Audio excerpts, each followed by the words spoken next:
Bonjour, je suis Hakim Al-Alam et je vous propose ma chronique du dimanche 3 avril 2022.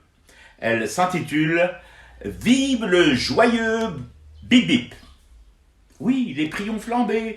Oui, malgré ces prix qui ont flambé, les supérettes et les marchés ont été pris d'assaut jusqu'à tard le soir du Ramadan. Et oui encore, la circulation était infernale en cette veille de mois sacré ou de sacré mois, c'est selon.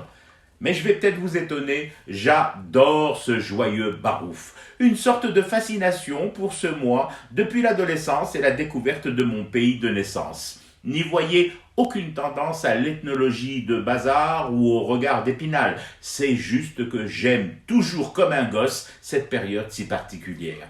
Avec l'âge, j'ai essayé, tenté de conceptualiser, quelle idiotie, de comprendre d'où venait cette attirance pour ce moment, ces 4 semaines si étranges.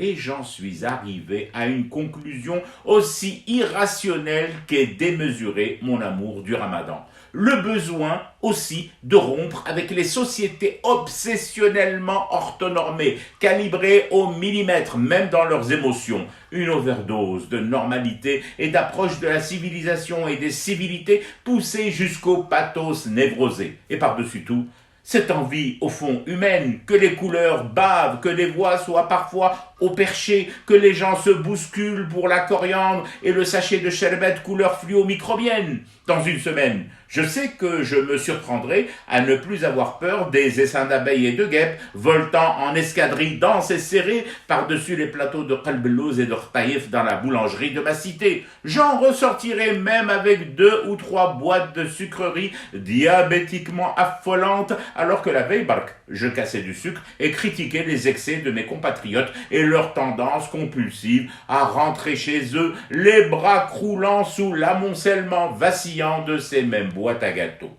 C'est comme ça. L'irrationnel est parfois salvateur. Il vous fait sortir des clous que les bonnes sociétés plantent en jalonnement de vos vies.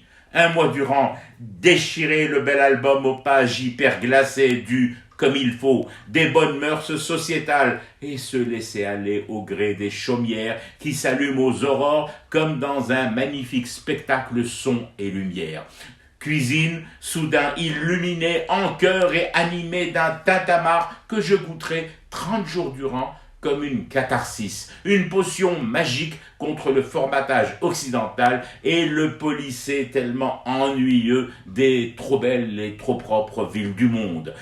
Vive le joyeux bip bip! Je fume du thé et je reste éveillé, le cauchemar continue. C'était Hakim Al-Alam, je vous retrouve demain pour une autre chronique et une autre façon de dire son amour à l'Algérie.